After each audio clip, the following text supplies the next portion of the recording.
நீங்க பார்க்குற வாட்ஸ்அப் ஸ்டேட்டஸை எந்த ஒரு ஆப்புமே இல்லாமல் ஈஸியாக டவுன்லோட் பண்ணலாம். அது எப்படின்னு தெரியுமா? ஸோ நீங்கள் டவுன்லோட் பண்ணணும்னு நினைக்கிற வாட்ஸ்அப் ஸ்டேட்டஸை ஃபுல்லாக பார்த்து முடிச்சுட்டு உங்கள் ஃபோனில் உள்ள ஃபைல் மேனேஜருக்குள்ளே போங்க.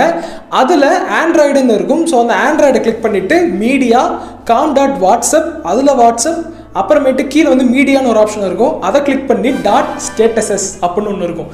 அந்த ஃபோல்டர் நீங்கள் கிளிக் பண்ணிங்கன்னா என்னெல்லாம் நீங்கள் ஸ்டேட்டஸ் ஃபுல்லாக பார்த்து முடிச்சிங்களோ அது எல்லாமே இதில் ஏற்கனவே டவுன்லோட் ஆகிருக்கும். ஸோ இந்த ட்ரிக்கை யூஸ் பண்ணுறதுக்கு உங்களுக்கு மொத்தம் 2 ரெஸ்ட்ரிக்ஷன்ஸ் இருக்குது. ஃபஸ்ட்டு ரெஸ்ட்ரிக்ஷன் என்னன்னா, நீங்கள் டவுன்லோட் பண்ணணும்னு நினைக்கிற அந்த வாட்ஸ்அப் ஸ்டேட்டஸை ஃபுல்லாக பார்த்து முடிச்சிடுங்க, ஸ்கிப்பே பண்ணாமல்.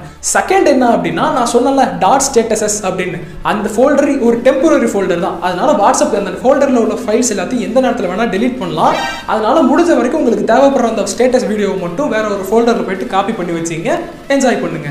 ஸோ இந்த மாதிரி ஏகப்பட்ட யூஸ்ஃபுல்லான வீடியோஸ்லாம் நீங்கள் பார்க்கணும்னா நம்ம ஃபர்வேஷ் கேமிங் சேனலை சப்ஸ்கிரைப் பண்ணி வச்சுக்கோங்க. நெக்ஸ்ட் வீடியோவில் சந்திப்போம். பாய் பாய்.